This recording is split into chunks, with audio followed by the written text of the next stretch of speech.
সেই জায়গা থেকে বলতে চাই, শহীদের রক্তের প্রতি দায়বদ্ধ থেকে এই নির্বাচন কমিশন যদি অতি সত্বর এই সকল দুর্নীতিবাজ এবং ঋণখেলাপিদের মনোনয়ন বাতিল না করে এবং দ্বৈত নাগরিকত্বধারীদের মনোনয়ন বাতিল না করে, সেই ক্ষেত্রে বৈষম্য বিরোধী ছাত্র আন্দোলন কঠিন থেকে কঠিনতর কর্মসূচি সারা বাংলাদেশ ব্যাপী ঘোষণা করবে। আমরা আজ এখানে দাঁড়িয়েছি গণতন্ত্র এবং 2024 সালের হাজার হাজার আমাদের আহত এবং শহীদ ভাইদের রক্তের সাথে যে বেইমানি হচ্ছে, যেই প্রতারণা হচ্ছে, যেই বিশ্বাসঘাতকতা হচ্ছে তার প্রতিবাদে। আমরা দেখেছি 2024 সালের গণঅভ্যুত্থানের পরে বাংলাদেশের সর্বস্তরের মানুষ আশা করেছিল বাংলাদেশে একটি নতুন রাজনৈতিক প্রেক্ষাপট তৈরি হবে এবং নতুন নৈতিকতার সৃষ্টি হবে। কিন্তু দুঃখের সাথে লক্ষ্য করছি বাংলাদেশ নির্বাচন কমিশন গণঅভ্যুত্থানের হাজার হাজার আহত এবং শহীদদের রক্তের উপরে পাড়া দিয়ে তারা আবারও সেই পুরনো লুটেরা, সেই নব্য ফ্যাসিবাদ এবং ঋণখেলাপি এবং দ্বৈত নাগরিকত্বধারীদের বৈধতা দিচ্ছে, যা গণঅভ্যুত্থানের আকাঙ্ক্ষা এবং গণঅভ্যুত্থানের স্পিরিটের সাথে সম্পূর্ণ ভাবে আসলে বিশ্বাসঘাতকতা এবং সাদৃশ্যপূর্ণ কোনোভাবেই নয়। আমরা স্পষ্ট করে বলতে চাই, নির্বাচন কমিশনের এই ধরনের ভূমিকা এবং তারা যে ধরনের আচরণবিধি প্রকাশ করছে, তারা যে ধরনের পক্ষপাতিত্বমূলক আচরণ করছে, সেটা কোনোভাবেই তাদের সাথে তাদের কাছ থেকে আমরা আশা করি না। প্রাপ্ত তথ্য এবং দাখিলকৃত মনোনয়নের তালিকা অনুযায়ী রাষ্ট্রায়ত্ত ব্যাংকের বিপুল পরিমাণে অর্থের ঋণখেলাপি প্রার্থীদের মনোনয়নের বৈধতা দেওয়া হয়েছে। একাধিক ব্যাংকে খেলাপি থাকা সত্ত্বেও নির্বাচন কমিশন টেকনিক্যাল ক্লিয়ারেন্স দেখিয়ে নানা অজুহাতেও বৈধতা দিচ্ছে এবং আদালতে চলমান আর্থিক মামলার পরেও প্রার্থীদের তালিকায় নাম বহাল রাখছে।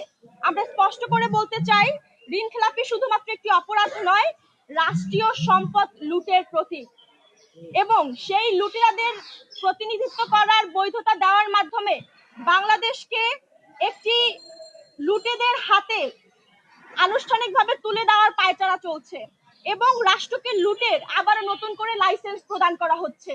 আমরা যার তীব্র নিন্দা এবং প্রতিবাদ জানাচ্ছি। একইভাবে আমরা লক্ষ্য করছি বিদেশে নাগরিকত্ব ত্যাগ সংক্রান্ত অস্পষ্ট এবং প্রশ্নবিদ্ধ কাগজপত্রের উপর ভিত্তি করে মনোনয়ন বৈধ করা হয়েছে। বিদেশি পাসপোর্ট এবং দীর্ঘদিন বিদেশে বসবাসরত তথ্য থাকা সত্ত্বেও নির্বাচন কমিশন তদন্ত ছাড়াই তাদেরকে অনুমোদন প্রদান করেছে। দ্বৈত নাগরিকত্ব সংক্রান্ত আপত্তি নিষ্পত্তি না করেই প্রার্থীদের মনোনয়ন বৈধ ঘোষণা করা হয়েছে।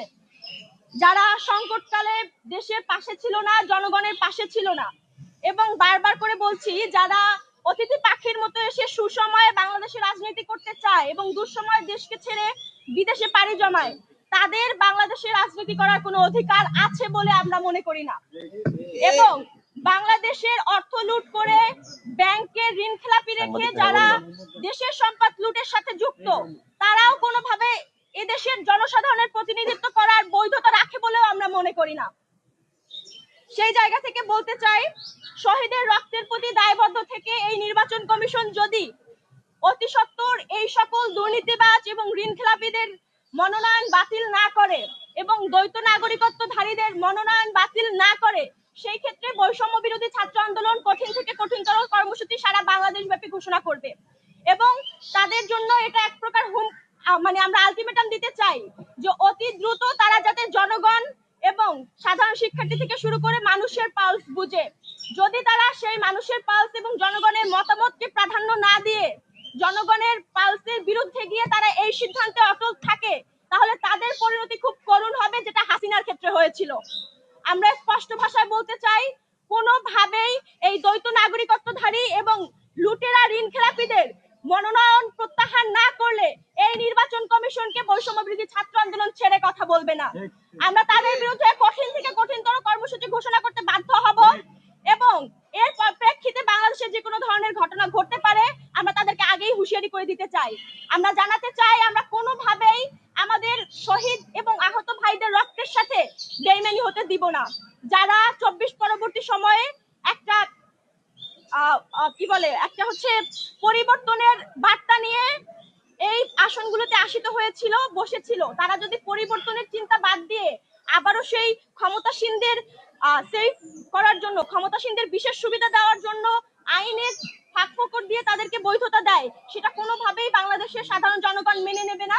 আমরা আবারও বলতে চাই, অতি সত্বর তাদের ঋণখেলাপি এবং দ্বৈত নাগরিকত্বধারীদের মনোনয়ন বাতিল না করলে এর পরিণতি খুব ভয়ঙ্কর হবে। ধন্যবাদ সকলকে।